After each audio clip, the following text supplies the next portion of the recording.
প্রথম বল মোকাবেলায় গুরবাজ, বল করছে মায়ার্স এবং একটি রানের জন্য জায়গা পরিবর্তন। দেখতে দেখতে দ্বিতীয় ইনিংস শুরু হয়ে গেল। ঢাকা বনাম রংপুরের ম্যাচ। বোলিং প্রান্তে আছেন কাইল মায়ার্স, ব্যাটিং প্রান্তে গুরবাজ এবং মামুন।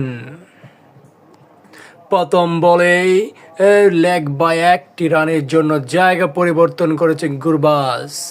ঢাকা স্কোর 1-1।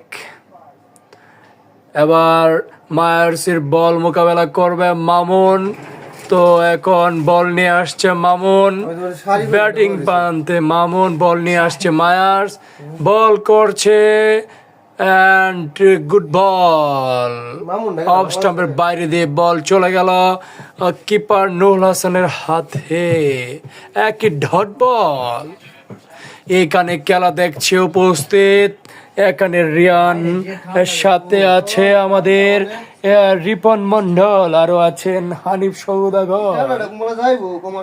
এখন বাকি খেলায় বল করছে মায়ার্স, বল করলেন এবং আবারও একটি dot ball. Good bowling Myers.